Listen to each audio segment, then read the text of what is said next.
नमस्कार मित्रांनो, या चॅनलवर तुमचं सर्वांचं स्वागत आहे। कथेला जास्तीत जास्त लाईक करा, शेअर करा आणि चॅनलला सबस्क्राईब करा। चला तर मग आता कथेला सुरुवात करू। माझे काकूंना कधी समाधानी करू शकत नव्हते। काकू नेहमी मला तिच्या घरी बोलवायची। सुरुवातीला मला खूप लाज वाटायची, पण एका रात्री सगळं काही बदलून गेलं। त्या रात्री काकू थेट माझ्या शेजारी येऊन झोपली। मी गोंधळलो। तिला मी माझी बायको समजून तिच्याजवळ झोपलो। काकूचं सौंदर्य अविलक्षण होतं। अगदी एखाद्या तरुण मुलीप्रमाणे ती रात्र उन्हाळ्याच्या सुगंधी वाऱ्यासारखी होती। काकू माझ्या शेजारी झोपली होती तेव्हा त्याच्या केसातलं चंदनाचा वास आणि हलका उष्ण श्वास माझ्या गालावर पडत होता। प्रथम मी घाबरलो, पण त्यांच्या डोळ्यात एक विलक्षण दुःख आणि एक टिपणा होता। त्यांची बोटं हळुवारपणे माझ्या गालाला स्पर्श करत होती, जणू काही न बोललेले शब्द त्यांच्या स्पर्शातून सांगत होती। मीही धीर करून त्यांच्या हातावर हात ठेवला। सुरुवातीला ती फार संकोचायची, माझ्याशी फारसं बोलायची सुद्धा नाही। मी तिच्याशी नजर न मिळवता माझ्या कामापुरताच मर्यादित राहायचो। माझं नाव अंकित आहे। मी गावात एक साधा मुलगा होतो। 10वीपर्यंत शिक्षण झालं होतं। गावात कुठेही नोकरी मिळत नव्हती। माझा मित्र सूरज म्हणाला की त्याच्या काकाकडे दिल्लीला जा, ते काहीतरी मदत करतील। मी दिल्लीला सूरजच्या काकाकडे गेलो। त्यांनी मला त्यांच्या घरी नोकरी दिली। काही विचारपूस न करता एक पत्ता दिला आणि सांगितलं, इथे जा, माझा डॉक्टर मित्र आहे, काही टेस्ट करेल, टेस्ट किट ठीक आली तर नोकरी तुझी, नाहीतर काही नाही। हे ऐकून मी चकित झालो। अशी कोणती नोकरी जी टेस्टवर अवलंबून आहे? मनात संख्येचे पालक चुकचुकली, पण गरज मोठी गोष्ट होती। मी दिलेल्या पत्त्यावर गेलो। डॉक्टरने माझी काही तपासणी केली, काही वेळाने रिपोर्ट दिले आणि म्हणाले, हे रिपोर्ट घेऊन जा। माझं डोकं भरकटलेलं होतं। ही नोकरी खरंच साधी आहे का, की त्यामागे काही वेगळंच आहे? मी घरी आलो आणि डॉक्टरांनी दिलेली रिपोर्ट काकांना दाखवले। ते काहीच विचित्रपणे असले आणि मला म्हणाले, तू खूप दिसायलाही चांगला आहेस, तुझा चेहरा देखील ठीकठाक आहे, रिपोर्टही व्यवस्थित आहेत, म्हणजे आता तुझी नोकरी पक्की। हे ऐकून मी अवाक झालो। एवढा मोठा माणूस आणि एवढ्या सहजतेने नोकरी देतो, तेही फक्त रिपोर्ट बघून। माझ्या डोक्यात सतत हा विचार फिरत राहिला, त्या रिपोर्टमध्ये असं काय होतं? रिपोर्ट इंग्रजीमध्ये होते आणि मी फक्त 10वी पास असल्यामुळे त्यातलं काही समजलं नाही। मी घरी आलो आणि ही गोष्ट माझ्या बायकोला सांगितली। ती म्हणाली, तुम्ही उगाच विचार करतात, हे श्रीमंत लोकांचे नखरे असतात। त्यांना वाटतं की गरिबांना कुठलेही मोठे आजार पण नाहीत ना, हे आधी बघावं, नाहीतर त्यांना त्रास होईल। तिचं म्हणणंही अशी खरं वाटलं, त्यामुळे मी थोडा निर्धास्त झालो। माझ्या नशिबाने मला सहज नोकरी मिळाली होती। दुसऱ्या दिवशी मी कामावर जाऊ लागलो। माझी काकू फारच देखणी स्त्री होती। मी जेव्हा तिला पहिल्यांदा पाहिलं होतं, माझ्या मनात विचार आला की ती बरं झालं असतं जर ही माझी बायको असती, पण मी फक्त तिचा एक साधा नोकर होतो। घरात पैशाची कमी नव्हती। काकू मला बाजारात घेऊन फिरायची। तिला मुळबाळ नव्हतं, कुणा दोष नव्हता, काकूमध्ये की काकांमध्ये कोणास ठाऊक, पण दोघांत नातं मात्र नीट होतं। कधी भांडण झालेलं पाहिलं नव्हतं। एक दिवस काकांचा एक जुना नोकर घरी आला। त्याने मला शुभेच्छा दिल्या आणि म्हणाला, अरे तू त्या टेस्टमध्ये पास झालास, पण लक्षात ठेव, हे मालक म्हणजे ज्यांना तू काका म्हणतोस फार लवकर नोकर बदलतात। हे ऐकून मी अधरलो। मनात विचार येऊ लागले, इतक्या लवकर नोकर बदलल्या मागे काहीतरी कारण असावं। ज्या जुन्या नोकराने माझ्या मनात शंका निर्माण केली होती, मी पुन्हा एकदा विचार करू लागलो, जर मला सुद्धा काकांनी नोकरीवरून काढून टाकलं तर माझे पुढे काय होईल? खूप कष्टाने ही नोकरी मिळाली होती, आता तर तीही गेली तर माझं आयुष्य अंधारात जाईल। म्हणून मी काका आणि काकूंना खुश ठेवण्याचा प्रयत्न करत होतो। काका बहुतेक वेळा घरच्या बाहेरच असायचे, त्यामुळे काकूंचे काम मीच करत होतो। मी काकूला पूर्णपणे माझ्या बाजूने वळवायचं ठरवलं होतं आणि तसंच झालं। काकू माझ्यावर हळूहळू दया दाखवू लागली होती। 3 दिवस उलटून गेले होते, पण काकूंचे ते बोलणे माझ्या मनात जात नव्हते। तू तरुण मुलगा आहेस, स्वच्छतेकडे लक्ष दे, मला असा नोकर आवडतो जो मालकासारखा सजलेला असतो। हे शब्द कानात घोळत होते। त्या दिवशी काकूंनी हजारो रुपयाचं बंडल माझ्या हातात ठेवला होता। हे तुझ्या पगाराशिवाय रक्कम आहे, स्वतःवर खर्च कर, त्या म्हणाल्या होत्या। मी लाजत गेलो होतो, पण आत कुठेतरी एक उत्सुकता जागृत झाली होती। मी ठरवलं, बायकोलाही काहीच न सांगता दुसऱ्या दिवशी सकाळी लवकर उठलो। अंधार होता। घरातल्या आरशासमोर थांबलो, स्वतःकडे पाहिलं। मळलेले कपडे, विस्कटलेले केस, मी त्या रुपयांचं बंडल हातात घेतला। तो अजूनही काकूंच्या स्पर्शाने उबदार वाटत होता। शहरातल्या एका महागड्या पार्लरमध्ये गेलो। दरवाजात शिरताच मला सुगंधाचा झोत आला। इथले वातावरण निवाळंत होते। एका तरुण सौंदर्य सेविकेने मला थंड असून विचारलं, पहिल्यांदा आलात ना? मी होकार दिला। तिने केस, चेहरा, त्वचा सगळीकडे लक्ष देऊन मला बसवलं। जेव्हा मी आरशात स्वतःला पाहिलं तेव्हा धक्काच बसला। मी दुसराच कोणीतरी झालो होतो। नवीन शर्ट, पॅन्ट, बूट, स्वतःवर 1000 रुपये उधळले तरी परतताना वाटलं, आता काकू मला कशा पाहतील? पुढच्या दिवशी संध्याकाळी मी काकूंच्या घरात उभा होतो। हात थरथरत होता, मन अस्वस्थ होतं। मी बेल वाजवली। दार उघडलं। काकू समोर उभ्या राहिल्या। त्यांचे डोळे विस्पारले. हातातला चहाचा कप खाली कोसळला. क्षणभर त्या स्तब्ध. मग त्यांच्या ओठावर हसू आलं, पण ते हसू विचित्र होतं. दुःख आणि आश्चर्य यांचा मिलाप. आज तू खूपच छान दिसत आहेस, त्या म्हणाल्या. पण वाक्य संपतानाच त्यांचा आवाज किंचित थरथरला. त्यांनी पुढे ठेवलेला हात मागे घेतला. नेहमीच असाच राहा. स्वतःची स्तुती कोणाला आवडत नाही. मी लाजलो. माझ्या लग्नाला 4 वर्ष झाली होती, पण माझी बायको काकूसारखी सुंदर दिसत नव्हती ना तशी फॅशनेबल होती. त्यामुळे मी तिच्या बाबतीत थोडासा उदासीन झालो होतो. बायको जर नवऱ्यासाठी सजली तर नवऱ्यालाही फार छान वाटतं, पण माझ्या बायकोमध्ये अशी कोणती गोष्ट नव्हती. दुसऱ्याच्या लग्नाच्या दुसऱ्या दिवशी आम्हाला एक बाळ झालं होतं, पण 4-5 महिन्यात त्याला निमोनिया झाला आणि तो गेल्यानंतर बायको सतत त्याच्या दुःखात रडत असायची. मी एक पुरुष होतो, माझ्या काही गरजा होत्या. मला मूल पुन्हा होऊ असं वाटत होतं, पण बायको इतकी घाबरली होती की मूल झाल्याच्या नावानेही ती ओरडायची. तिला वाटायचं आपल्या सगळ्या मुलांचं असंच होणार, ते मरून जाणार. त्यामुळे ती माझ्यापासून लांब राहू लागली आणि म्हणूनच माझं मन काकूंकडे वळू लागलं. काकू अधूनमधून माझ्याशी काही खाजगी बोलायची. कदाचित ती आपल्या नवऱ्यावर प्रेम करत होती. जुन्या नोकरांना सांगितलं होते की त्यांच्या लग्नानंतर 12 वर्ष झाली आहेत, पण अजूनही त्यांना मूल नाही. तरीसुद्धा दोघं हसत खेळत राहता होते. काका आपल्या व्यवसायात फक्त व्यस्त असायचे, त्यामुळे काकूला फार वेळ देत नसे, ना फॅशनसाठी ना पार्ट्यासाठी. पण एवढं सगळं असूनही मी पाहतो होतो की काकू माझ्याकडे थोडीशी आकर्षित होऊ लागली होती. कदाचित तिला मी आवडू लागलो होतो. मी तिच्यावर मनापासून प्रेम करू लागलो होतो. जसं चित्रपटामध्ये किंवा नाट्यामध्ये आपण पाहतो एखाद्या सुंदर काकूला जवळचा नोकर आवडताच, तसंच काही माझ्या मनात सुरू झालं होतं. मी स्वप्न पाहू लागलो. काकू माझ्याकडे येईल आणि म्हणेल, मीही तुझ्यावर प्रेम करू लागले आहे. त्या रात्री चंद्राचा मंद उजेड खिडकीतून आत येत मी डोळे मिटून झोपलो होतो, पण झोप लागेना. अचानक मला जाणवले की बाजूला कोणीतरी हलके श्वास घेत आहे. तो श्वास माझ्या बायकोसारखा वाटला. मला वाटले माझी बायको माझ्या शेजारी आहे. तो हलका, ताजातवान आणि मधुर होता. मी हळूहळू डोळे उघडले. तिचा चेहरा माझ्याकडे वळला होता. तिचे ओठ थोडे उघडले आणि डोळ्यात एक स्वप्नाळू चमक. तिचा हात ते हळूच माझ्या हातावर आला.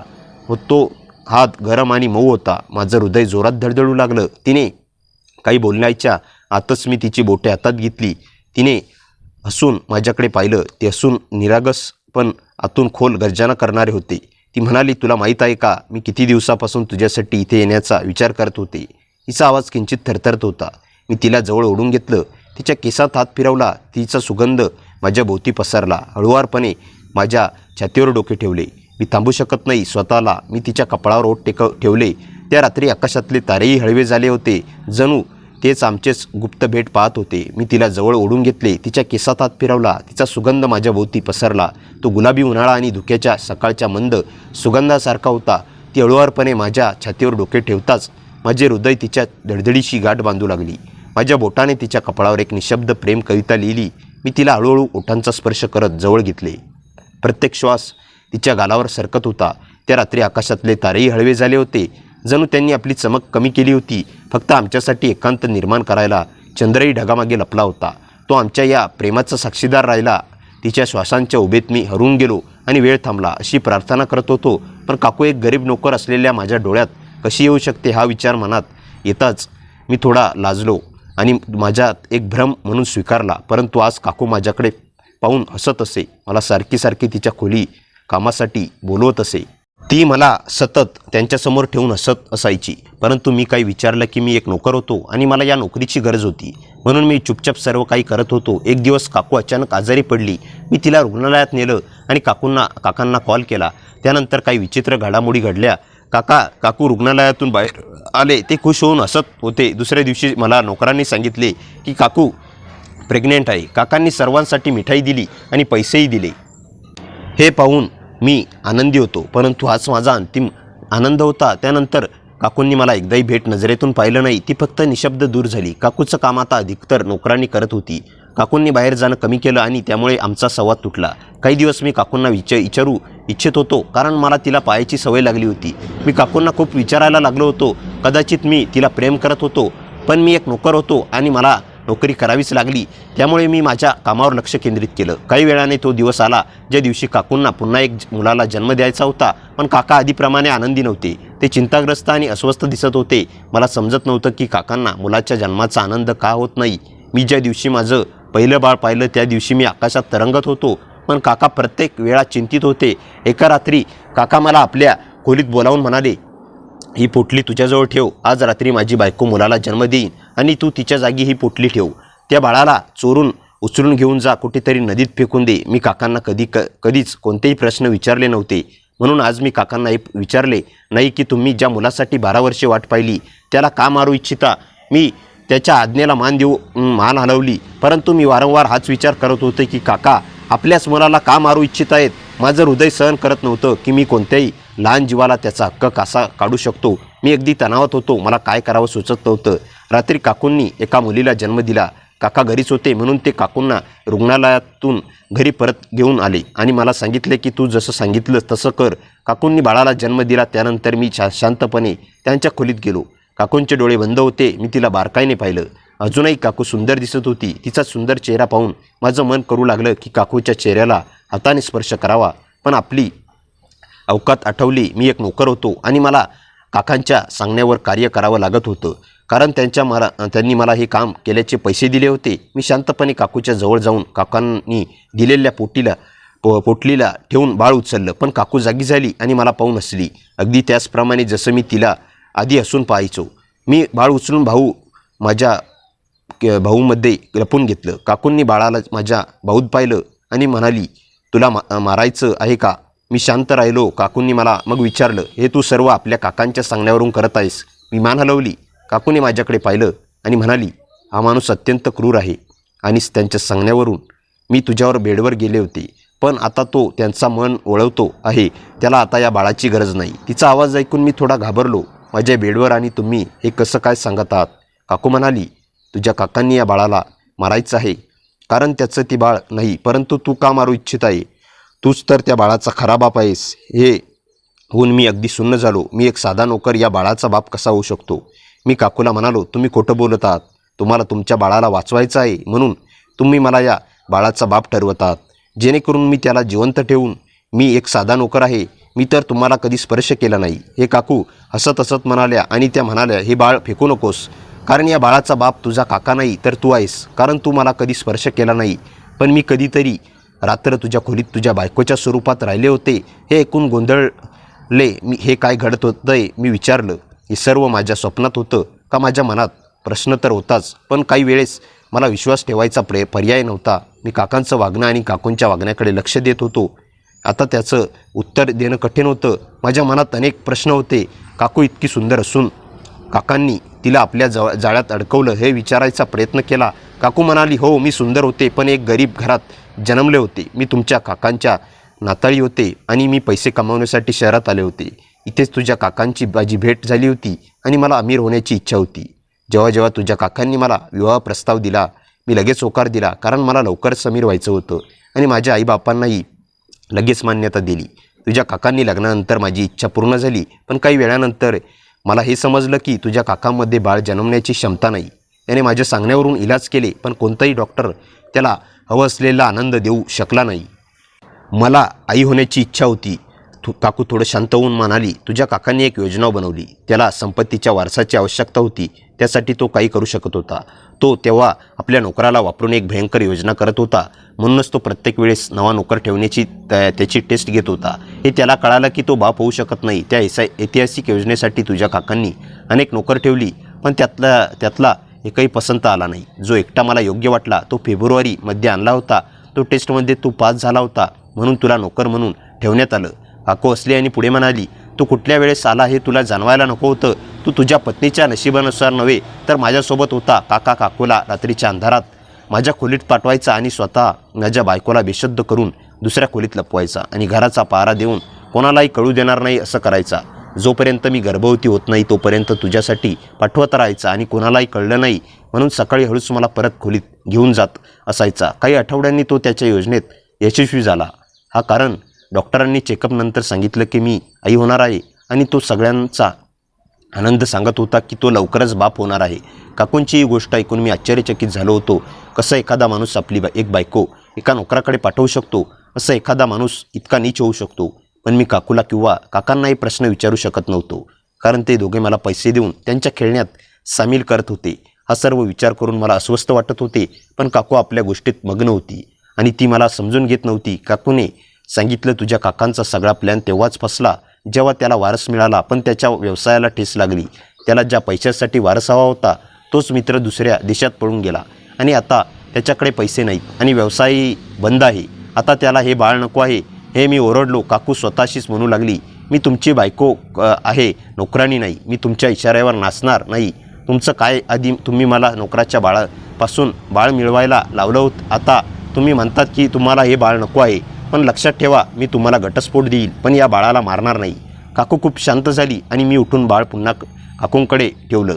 मला याबद्दल काही माहिती नव्हती. जर मी समजलं असतं तर मी असं केलं नसतं. हे बाळ माझं नाही असं नाही, पण मला दुसऱ्या कोणाच्या बाळाला देखील नदीत फेकायचं नाही. काकांना जेव्हा हे समजलं की मी हा मुलगा जिवंत सोडला आहे तेव्हा ते मला नोकरीतून काढून टाकतील. आता मला याची काही पर्वा नाही. तुम्ही त्याची आई आहात, त्याची काळजी करणे तुमचं कर्तव्य आहे. मी बाहेर जाऊ लागलो. काकूने मला थांबवलं आणि सांगितलं, हे तुझंही बाळ आहे, तू त्याचा बाप आहेस, त्यामुळे याची काळजी करणं तुझं काम आहे, तुझीही जबाबदारी आहे. हे ऐकून मी हसत म्हणालो, जर हे माझं बाळ आहे तर तुम्ही माझी पत्नी होणार का? तुम्ही माझ्या संसारात येणार आहेत का? हे ऐकून काकू हसली आणि म्हणाली, पैशाच्या मोहाने मला अंध केलं होतं, त्यामुळे मी एका वाईट माणसाशी लग्न केलं होतं. त्याने आपल्या बायकोला त्याची प्रतिष्ठा वाचवण्यासाठी आपल्या नोकराकडे पाठवलं आणि मी त्याची प्रतिष्ठा राखली. त्याने म्हटलं होतं की हे मूल माणूस आहे. त्याच्या येण्याआधीच त्याचा व्यवसाय बुडाला, सारा पैसा संपला. त्याला आपला मुलगा माणूस वाटला म्हणून त्याने मुलाला नदीत फेकून देण्याचा विचार केला. पण हे सर्व समजल्यानंतर मी अशा माणसासोबत राहू इच्छित नाही. हे ऐकून मी काकूंकडे पाहिलं आणि म्हणालो, जर तुम्ही हा मुलगा जिवंत राहावा म्हणून एका साध्या नोकरावर राहणार आहात. काकूने उत्तर दिलं, तू गरीब असला तरी तुझं हृदय खूप मोठं आहे, त्यामुळे मी तुझ्याशी लग्न करू इच्छिते जेणेकरून आपला मुलगा जिवंत राहील. मग काकूने काकापासून घटस्फोट घेतला आणि आम्ही घरात आनंदाने राहू लागलो. काकूंनी काकांपासून घटस्फोट घेतल्यानंतर आमच्या आयुष्याला जणू नव्याने सुरुवात झाली होती. काही दिवस आम्ही शहरापासून दूर एका छोट्याशा घरात राहायला गेलो. माझ्या मनात मात्र सतत एकच प्रश्न घोंगावत होता. ज्या स्त्रीकडे पाहण्याची माझी कधी हिंमत होत नव्हती ती आज माझ्या मुलाची आई म्हणून माझ्यासोबत उभी होती आणि माझी पत्नी होण्याचा निर्णय घेतला होता. सुरुवातीचे काही दिवस आमच्यात एक विचित्र शांतता होती. काकू मला आता अंकित म्हणून हाक मारायची, पण प्रत्येक वेळी तिच्या आवाजात पूर्वीपेक्षा वेगळाच जिव्हाळा जाणवायचा. एक रात्री बाळ झोपल्यानंतर मी अंगणात बसलो होतो. आकाशात चंद्र होता आणि मंद वारा वाहत होता. काकू माझ्यासाठी चहा घेऊन बाहेर आली. ती माझ्या शेजारी बसली आणि हळू आवाजात म्हणाली, अंकित, तुला कधी पश्चाताप होतो का? मी तिच्याकडे पाहिलं. कशाचा? माझ्याशी लग्न करायलाचा. मी काही क्षण शांत राहिलो, मग हसून म्हणालो, पश्चाताप तर मला तेव्हा झाला असता जेव्हा मी त्या रात्री तुझ्या सांगण्यावरून विश्वास ठेवून आपल्या मुलाला नदीत फेकून दिलं असतं. तिच्या डोळ्यात पाणी आलं. तिने माझा हात आपल्या हातात घेतला. त्या दिवशी तू माझं मूल नाही, माझं आयुष्य वाचवलंस. मी तिच्याकडे डोळ्याकडे पाहत राहिलो. इतकी वर्ष तिच्या सौंदर्याने मला आकर्षित केलं होतं, पण त्या क्षणी पहिल्यांदा जाणवलं की मला तिच्या चेहऱ्यापेक्षा तिचं मन अधिक सुंदर वाटत होतं. ती हळूच माझ्या खांद्यावर डोकं ठेवून बसली. अंकित, जर त्या रात्री तुला सत्य आधीच माहीत असतं तर मी तिच्यावर हातावर हात ठेवला तर कदाचित मी तुला त्या घरातून घेऊनच पळालो असतो. ती मंद असली आणि मी तुझ्यासोबत आले असते. त्या रात्री आमच्यात शब्द कमी होते, पण त्या शांततेतही खूप काही बोललं गेलं होतं. काही दिवसांनी आमचं छोटंसं आयुष्य व्यवस्थित सुरू झालं. मी एका छोट्या दुकानात काम करू लागलो आणि काकू घर सांभाळू लागली. ती आता पूर्वीसारखी महागडे कपडे घालणारी, पैशाच्या मागे धावणारी स्त्री राहिली नव्हती. साध्या साडीमध्ये तिच्या चेहऱ्यावर एक वेगळंच समाधान दिसायचं. पण आमच्या आयुष्यातला भूतकाळ अजून संपलेला नव्हता. एक सकाळी माझ्या नावाने एक बंद पाकिट आलं. पाकिटावर पाठवणाऱ्याचं नाव नव्हतं. मी ते उघडलं. आत एक जुना फोटो होता. फोटो पाहताच माझ्या हातातून खाली पडता वाचला. त्या फोटोमध्ये मी होतो, पण हा फोटो मी कधीच पाहिला नव्हता. मी तरुण होतो, पण माझ्या शेजारी काकू नव्हती. माझ्या शेजारी माझी स्वतःची पत्नी उभी होती आणि फोटोच्या मागे एकच वाक्य लिहिलं होतं, तुला अजूनही वाटतंय की त्या रात्री तू झोपला होतास. माझ्या अंगावर काटा आला. काकूने फोटो माझ्या हातातून घेतला आणि तिचा चेहरा क्षणात पांढरा पडला. हा फोटो तुला कुठून मिळाला? मला माहीत नाही. ती काही क्षण फोटो पाहत राहिली. मग तिने कपाटातून एक जुनी पेटी बाहेर काढली. अंकित, आज तुला माझ्याबद्दल नाही तर तुझ्या स्वतःच्या आयुष्याबद्दल एक सत्य सांगायचं आहे. मी तिच्याकडे प्रश्नार्थक नजरेने पाहिलं. तिने पेटी उघडली. त्यात काही जुनी कागदं, डॉक्टरांचे रिपोर्ट आणि काही फोटो होते. तुझ्या काकांनी तुझी पहिली टेस्ट घेतली होती ना? हो. ती फक्त बाप होण्याची क्षमता तपासण्यासाठी नव्हती. माझ्या पायाखालची जमीनच सरकली. मग काकू माझ्याकडे पाहत म्हणाली, त्या रिपोर्टमध्ये तुझ्या शरीराविषयी अशी माहिती होती जी तुझ्या काकांना आधीपासून माहीत होती. मला काहीच समजत नाही, कारण तुझ्या काकांनी तुला योगायोगाने निवडलं नव्हतं. मी स्तब्ध झालो. म्हणजे काकूंनी एक जुना कागद माझ्यासमोर ठेवला. त्यावर माझ्या वडिलांचं नाव होतं. मी काही क्षण तो कागद पाहतच राहिलो. हे माझ्या वडिलांचं नाव आहे. काकूने मान हलवली. तुझ्या वडिलांचा आणि तुझ्या काकांचा अनेक वर्षापूर्वी व्यवसायात संबंध होता. माझ्या छातीत धडधड वाढली. पण माझे वडील तर गरीब होते, त्यांचा त्या माणसाशी काय संबंध? काकू म्हणाली, तुझ्या वडिलांनी त्याच्या आयुष्यातील सर्वात मोठी गोष्ट त्यांच्यापासून लपवली होती. काय? काकूने उत्तर देण्याआधीच बाहेर गाडी थांबवल्याचा आवाज आला. आम्ही दोघांनी खिडकीतून बाहेर पाहिलं. एक काळी गाडी आमच्या घरासमोर उभी होती. गाडीतून एक वृद्ध माणूस खाली उतरला. त्याच्या हातात एक जुनी फाईल होती. तो सरळ आमच्या दारापाशी आला आणि बेल वाजवली. मी दार उघडलं. तो माझ्याकडे काही क्षण पाहत राहिला आणि म्हणाला, तू अंकित आहेस ना? मी सावधपणे म्हणालो, हो. तो हळूच म्हणाला, मग मला आत येऊ दे. तुझ्या वडिलांनी मारण्यापूर्वी तुझ्या एक सत्य माझ्याकडे ठेवून दिलं होतं. काकू माझ्या मागे उभी होती. तिच्या चेहऱ्यावर भीती स्पष्ट दिसत होती. मी त्या वृद्धाला घरात घेतलं. त्याने फाईल माझ्यासमोर ठेवली. ही फाईल उघडण्याची वेळ आता आली आहे. मी फाईल उघडली. पहिल्याच पानावर माझ्या काकांचा फोटो होता, दुसऱ्या पानावर माझ्या वडिलांचा आणि तिसऱ्या पानावर काकूचा फोटो होता. मी हादरलो. काकूचा फोटो इथे कसा? वृद्धाने माझ्याकडे पाहिलं आणि शांतपणे म्हणाला, कारण तुझ्या काकूला तुझ्या काकांनी पैशासाठी लग्न केलं नव्हतं. मी काकूकडे पाहिलं. तिच्या डोळ्यात अश्रू होते. तो वृद्ध पुढे म्हणाला, तुझ्या काकांनी तुझ्या वडिलांकडून काहीतरी हिसकावून घेतलं होतं आणि ते परत मिळवण्यासाठी त्यांनी तुला त्याच्या घरात आणलं.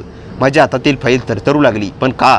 वृद्धाने उत्तर दिलं, कारण तू त्याच्या घरात नोकर म्हणून आला नव्हतास. तो थांबला. तू माझ्याकडे पाहून त्याने शेवटचं वाक्य उच्चारलं, तू त्याच्या जुन्या पापांचा वारस म्हणून त्या घरात आणला गेला होतास. काकूने अचानक माझा हात घट्ट पकडला. अंकित, आता आपल्याला त्या घरात परत जावं लागेल. मी तिच्याकडे पाहिलं. का?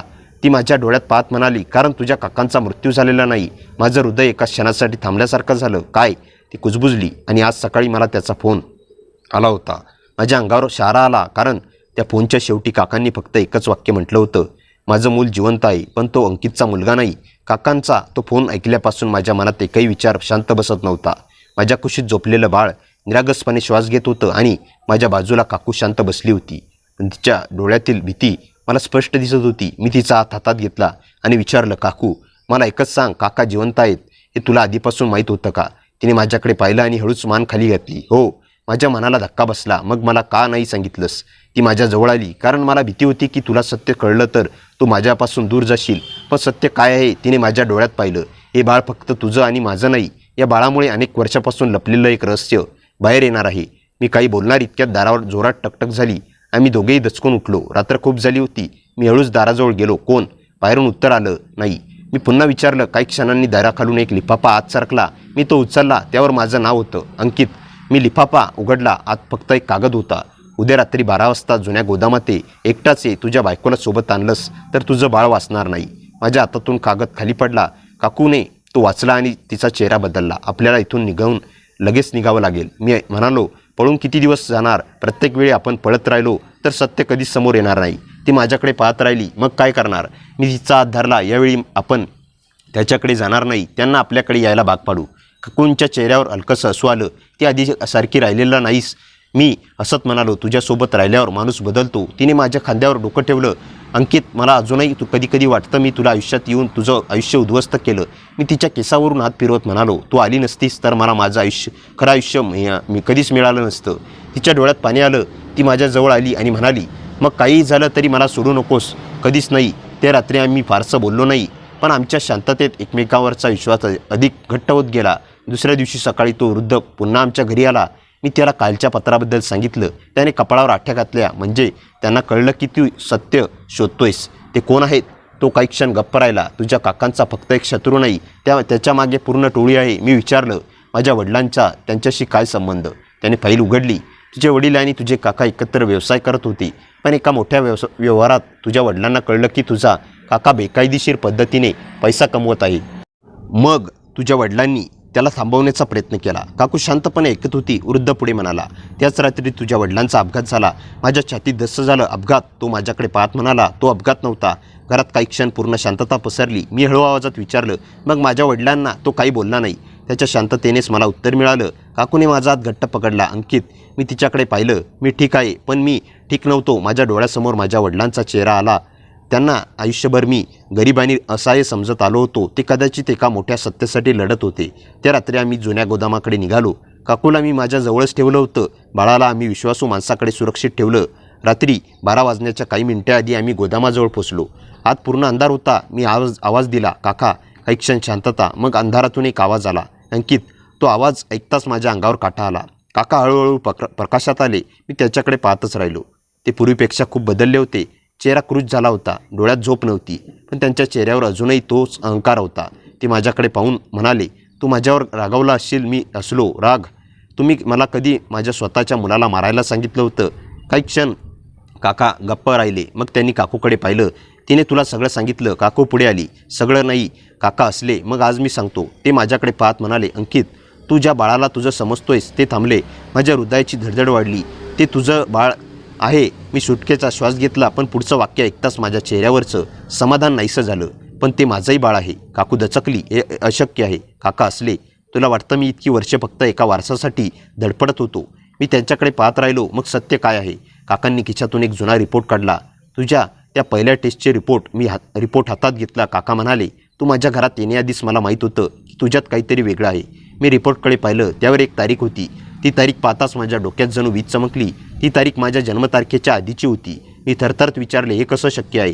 काका माझ्याकडे पाहून म्हणाले, कारण अंकित, तू ज्या माणसाला तुझ्या वडील समजतोस तो तुझा जन्मदाता नव्हता. माझ्या हातातून रिपोर्ट खाली पडला. काकूने माझा हात पकडला. मी तिच्याकडे पाहिलं. तिच्या डोळ्यातही अश्रू होते. काका पुढे म्हणाले, तुझ्या वडिलांनी माझ्यापासून लपवलं होतं, पण मला तू सापडलास. मी थरथरत विचारलं, मग माझे खरे वडील कोण? काका काही क्षण शांत राहिले. मग त्यांनी मागे उभ्या असलेल्या त्या वृद्धाकडे पाहिलं. वृद्ध पुढे म्हणाला. त्याने माझ्याकडे पाहिले आणि शांत आवाजात म्हणाला, अंकित, तुझ्या वडिलांनी मरताना माझ्याकडे तुझं रहस्य सोपवलं होतं. मी त्याच्याकडे पाहत राहिलो. तो म्हणाला, आणि आता वेळ आली आहे की तुला तुझ्या जन्माचं खरं सत्य कळावं. काकू माझ्या शेजारी उभी होती. तिने माझा हात सोडला नाही. पण पुढच्या क्षणी गोदामाच्या बाहेर अचानक पोलिसांच्या गाड्यांचे सायरन ऐकू आले. काकांच्या चेहऱ्यावरचं हसू नाहीसं झालं. त्यांनी माझ्याकडे पाहिलं आणि फक्त एवढंच म्हणाले, तुला वाटतं हे सगळं माझ्यामुळे झालं? ते मागे सरकले. तुझ्या आयुष्यातला खरा खलनायक अजून इथे आलाच नाही. आणि त्याच क्षणी गोदामाच्या मागच्या दरवाजातून एक काळी सावली आत आली. ती व्यक्ती पाहताच काकूच्या तोंडून किंकाळी निघाली. कारण तो माणूस दुसरा तिसरा कोणी नसून माझा मृत समजला गेलेला वडील होता. गोदामाच्या अंधारात उभ्या असलेल्या त्या व्यक्तीकडे पाहून माझ्या पायाखालची जमीनच सरकली. माझ्या डोळ्यासमोर अंधुक झालं. ज्यांच्या मृत्यूची बातमी मला लहानपणी सांगण्यात आली होती, त्यांच्या आठवणी मी वर्षानुवर्षे जपल्या होत्या, ते माझे वडील माझ्यासमोर उभे होते. मी थरथरत्या आवाजात म्हणालो, बाबा. त्या माणसाच्या डोळ्यात पाणी आलं. ते 2 पावलं पुढे आले आणि म्हणाले, हो अंकित, मी तुझे बाबा आहे. मी धावत जाऊन त्यांच्या मिठीत शिरलो. कित्येक वर्षाचा राग, दुःख आणि प्रश्न त्या एका मिठीतून बाहेर पडत होते. माझे वडील माझ्या डोक्यावर हात फिरवत होते आणि त्यांच्या डोळ्यातून अश्रू वाहत होते. तू मला इतकी वर्ष का सोडलंस? मी रडत विचारलं. ते काही क्षण शांत राहिले, कारण मला तुला वाचवायचं होतं. काका मागे उभे राहून सगळं पाहत होते. त्यांच्या चेहऱ्यावर पहिल्यांदाच भीती दिसत होती. माझ्या वडिलांनी त्यांच्याकडे बोट दाखवत म्हटलं, या माणसाने माझं आयुष्य उद्ध्वस्त केलं. माझा व्यवसाय, माझं कुटुंब, माझं नाव सगळं हिरावून घेतलं.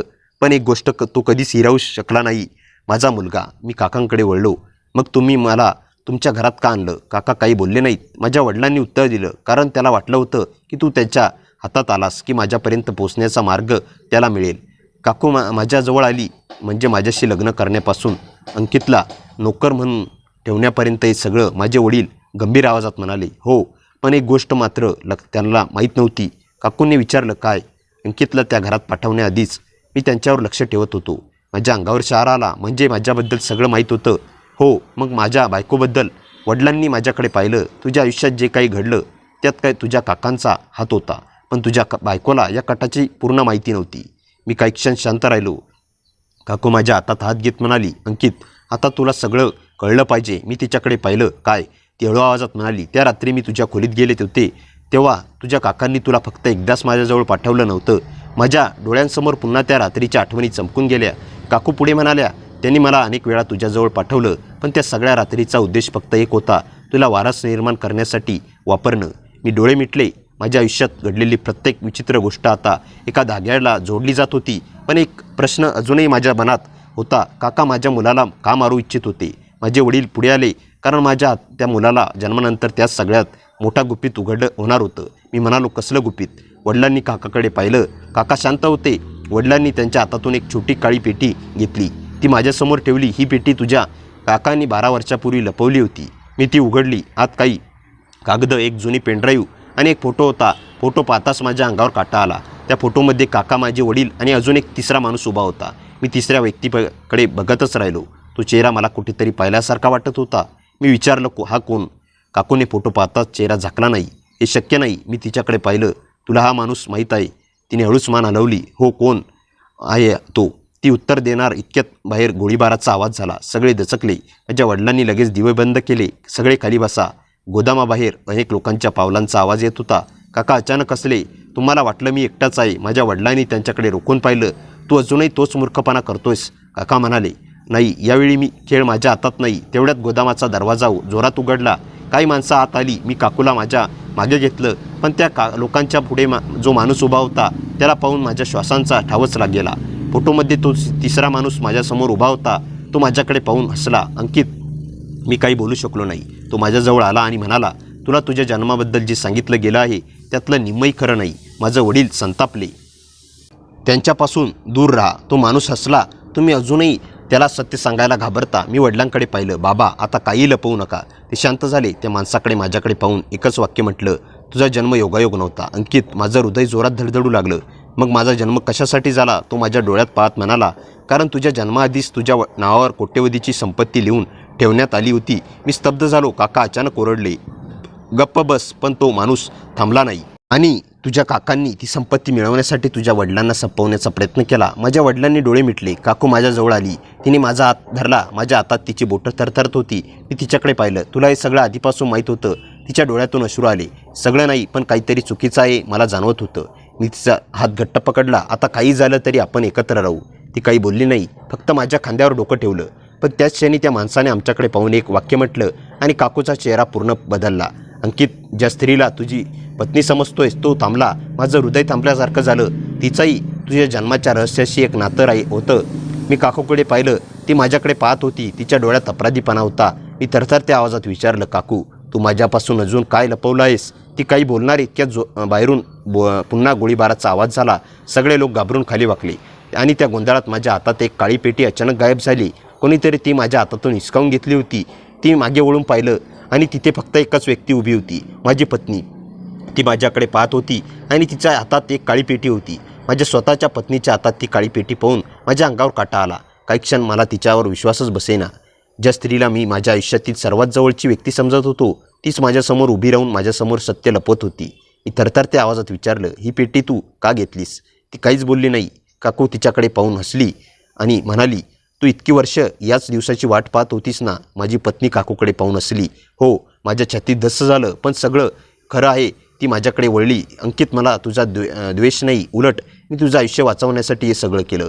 मी संतापून म्हणालो, माझं आयुष्य वाचवण्यासाठी माझ्यापासून सत्य लपवलंस? ती म्हणाली, तुला सत्य कळलं असतं तर तुझ्या जीवाला धोका होता. माझे वडील पुढे म्हणाले, तुला दोष देऊ नकोस. तुझी आई मरण्याआधी तिच्याकडे आली होती. मी थबकलो. आई. माझ्या पत्नीची पेटी उघडली. त्यातून एक जुना फोटो आणि पत्र बाहेर काढलं. पत्रावर माझ्या आईची सही होती. मी थरथरत्या हाताने ते उघडलं. पत्रात लिहिलं होतं, माझ्या जन्माच्या वेळी माझ्या वडिलांच्या जीवाला धोका होता. माझ्या काकांना माझ्या वडिलांच्या नावावर असलेला संपत्तीचा लोभ होता. त्यामुळे मला तिच्या आणि माझ्या आईला सुरक्षित ठेवण्यासाठी माझ्या वडिलांनी स्वतःच्या मृत्यूची खोटी बातमी पसरवली होती. पण काका तिथेच थांबले नव्हते. त्यांनी माझ्या वडिलांचा शोध सुरू ठेवला. माझ्या वडिलांना मला लपवून एका गरीब कुटुंबाकडे वाढायला दिलं. म्हणूनच मला माझ्या जन्माचं खरं रहस्य कधीच कळलं नाही. मी डोळ्यात पाणी आणून वडिलांकडे पाहिलं. तुम्ही मला इतकी वर्ष का भेटला नाहीत? ते माझ्याजवळ आले. कारण तुझ्या सावलीवरही त्यांची नजर होती. माझ्या डोळ्यातून अश्रू वाहू लागले. इतकी वर्ष मला वाट पाहत होतं की माझे वडील मला सोडून गेले होते. पण ते मला सोडून गेले नव्हते. ते मला वाचवत होते. तेवढ्यात काकांनी अचानक हसत म्हटलं, भावनिक होण्याची वेळ संपली. सगळ्यांनी त्यांच्याकडे पाहिलं. ते म्हणाले, तुम्हाला वाटलं की सगळे पुरावे माझ्या विरुद्ध आहेत? माझे वडील शांतपणे म्हणाले, यावेळी हो. गोदामाच्या बाहेरून पोलीस आत आले. काकांच्या चेहऱ्यावरचा रंग उडाला. त्यांच्यावर फसवणूक, खुनाचा प्रयत्न, आर्थिक गुन्हे आणि अनेक वर्ष केलेल्या कटकारस्थांच्या पुरावे जमा झाले होते. पोलिसांनी त्यांना अटक केली. काकांनी माझ्याकडे पाहत म्हणाले, अंकित, तू मला हरवलंस. मी उत्तर दिलं नाही. तुम्ही स्वतःच्या लोभामुळे हरलात. त्यांना घेऊन जाताना काकू शांतपणे उभी होती. तिच्या डोळ्यात वर्षानुवर्षाचा त्रास होता, पण त्या रात्री पहिल्यांदाच तिच्या चेहऱ्यावर भीती नव्हती. काका.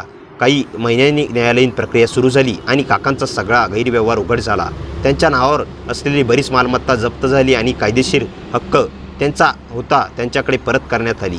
माझ्या वडिलांनी मात्र मला एक वेगळाच निर्णय सांगितला, अंकित, तुला मिळालेली संपत्ती तू स्वतःसाठी वापर, पण त्या पैशामुळे तुझं मन आणि बदलू नकोस. मी हसून विचारलं, बाबा, मला संपत्तीपेक्षा तुम्ही परत मिळालात हेच मोठं आहे. काही दिवसांनी आम्ही गावाकडे परतलो. काकूनी शहरातील आलिशान घर सोडलं होतं. ती आता सध्या घरात माझ्यासोबत आणि आपल्या मुलासोबत आनंदाने राहत होती. एक संध्याकाळी आम्ही अंगणात बसलो होतो. आपला मुलगा माझ्या कुशीत झोपला होता. काकू माझ्या शेजारी बसून त्यांच्याकडे पाहत होती. ती हळूच म्हणाली, अंकित, तुला आठवतंय का? पहिल्यांदा मी तुला सांगितलं होतं की तुला या मुलाचा बाप आहेस. मी असं म्हणालो. तो दिवस कधीच विसरणार नाही. ती माझ्याकडे पाहत म्हणाली, त्या दिवशी मला वाटलं होतं की तू फक्त या मुलाला वाचवशील पण तू मला देखील वाचवलंस. मी तिचा हातात घेतला. तूही माझं आयुष्य बदललंस. तिच्या डोळ्यात अश्रू होते. माझ्या पैशांच्या मोहामुळे माझं आयुष्य चुकीच्या माणसामुळे गेलं. पण शेवटी मला समजलं की घर मोठं असण्यापेक्षा मन मोठं असणं महत्त्वाचं आहे. मी असंच म्हणालो आणि मला समजलं की प्रेम सुंदर चेहऱ्यावर होत नाही, ते विश्वासावर होतं. ती माझ्या खांद्यावर डोकं ठेवून शांत बसली. त्या क्षणी आमच्या मुलाने हलकेच डोळे उघडले. काकूंनी त्याला उचलून घेतलं. तो हसला. आम्ही दोघेही त्याच्याकडे पाहून हसलो. काही वर्षांनी आमचं छोटंसं घर मुलाच्या हसण्याने भरून गेलं. माझे वडील आमच्यासोबत राहायला आले. माझी पूर्वीची पत्नी स्वतःच्या आयुष्यात पुढे गेली आणि आम्ही तिच्याशी कोणताही द्वेष ठेवला नाही, कारण शेवटी प्रत्येकाने आपापल्या चुका आणि परिस्थितीशी लढून पुढे जाणं शिकलं होतं. एक दिवस माझा मुलगा माझ्याजवळ येऊन विचारू लागला, बाबा, तुम्ही मला नदीत का टाकलं नाही? माझ्या डोळ्यात पाणी आलं. मी त्याला घट्ट मिठी मारली आणि म्हणालो, कारण तू माझा मुलगा होतास. काकू आमच्याकडे पाहत होती. मी तिच्याकडे पाहिलं. ती हसत होती. त्या क्षणी मला जाणवलं की कधीकधी आयुष्य आपल्याला अशा वळणावर आणून उभं करतं जिथे आपल्याला प्रेम, पैसा, नातं, आपुलकी यापैकी एकाची निवड करावी लागते. मी त्या रात्री पैसा गमावण्याची भीती सोडून एका छोट्या जीवाला वाचवलं होतं आणि त्याच निर्णयाने माझं कुटुंब मला मिळालं. काकांच्या संपत्तीपेक्षा मोठी संपत्ती मला मिळाली होती. माझ्या वडिलांचा विश्वास, मला माझ्या मुलाचं प्रेम आणि माझ्यासोबत आयुष्यभर उभी राहणारी माझी पत्नी. काकूने माझ्याकडे हातावर हात ठेवला आणि हळूच म्हणाली, अंकित, आपली कहाणी खूप विचित्र होती ना? मी हसून म्हणालो, हो, पण शेवट सुंदर झाला. आकाशात चंद्र पूर्ण होता. मंद वारा अंगणातून वाहत होता. माझ्या कुशीत माझा मुलगा होता आणि माझ्या शेजारी माझं संपूर्ण आयुष्य. त्या रात्री मला पहिल्यांदा जाणवलं की काही रहस्य आयुष्य उद्ध्वस्त करण्यासाठी नसतात, ती आपल्याला आपलं घर शोधून देण्यासाठी येतात.